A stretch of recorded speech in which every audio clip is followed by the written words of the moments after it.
Hello viewers, ఇవాళ tiffin చేద్దామని చెప్పి మన తిండి అనే హోటల్కి వచ్చేసాము. ఇది వచ్చేసి రాజారెడ్డి స్ట్రీట్ స్టార్టింగ్లో ఎస్పీ బంగ్లా వెనకాల కేక్ వాలా కాంప్లెక్స్లో ఉంటుందన్నమాట. ముందుగా టిఫిన్ ఆర్డర్ చేసేసి ఇలా మోహనీష్ వాళ్ళ అమ్మ ఇద్దరు కూర్చొని ఉన్నారు. ఇక హోటల్ అంబియన్స్ గురించి చెప్పాలి. కిచెన్ అయితే చాలా నీట్గా ఇట్లా మనకందరికి కనిపించే విధంగానే పెట్టారు. సిట్టింగ్ అరేంజ్మెంట్ కూడా బయట పక్క చాలా నీట్గా ప్లేస్ చేస్తున్నారు కూర్చొని తినడానికి. అన్ని ఏజ్ల వాళ్ళు, పిల్లలు, పెద్దలు అంతా స్టాండింగ్ కూడా ఉంది.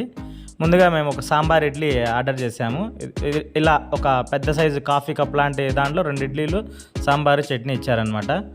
మా మోహనీష్ అయితే ఆ స్పూన్స్ పట్టుకొనేసి సాంబారు చట్నీ మాత్రమే టేస్ట్ చేస్తున్నాడు, వాళ్ళ అమ్మకు తినిపిస్తా.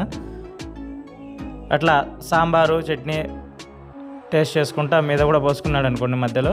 ముందుగా అయితే ఇది షాపింగ్ ప్రోగ్రామ్ కాస్త అట్లా టిఫిన్ తినడానికి అయితే రావడం జరిగిపోయింది, షాపింగ్ పక్కన పెట్టేసి. దాని తర్వాత ఒక 30 ఇడ్లీ కూడా ఆర్డర్ చేశాము. దీంట్లో కూడా యాజ్ యూజువల్ మోహనీష్ చట్నీ సాంబార్ మాత్రమే టేస్ట్ చేస్తున్నాడు. వాళ్ళమ్మ చెప్పగా తర్వాత ఇడ్లీ తీసుకొని ఒక ముక్క టేస్ట్ చేశాడనమాట. ఎంత చెప్తున్నప్పటికీ ఆ సాంబార్ చట్నీని తింటా ఉన్నాడు. చూడండి, అలా చేత్తో తీసుకొని ఇడ్లీ టేస్ట్ అయితే చేశాడు. వీడియో కోసం మాత్రమే ఓకే సూపర్ ఇలాంటివి చెప్తున్నాడు అనమాట.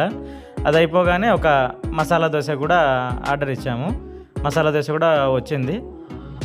ఇక ఆ సాంబార్ ఇడ్లీ నన్ను తినమని చెప్పేసి అమ్మ కొడుకు ఇద్దరు టేస్ట్ చేశాక పక్కన పెట్టడం జరిగింది.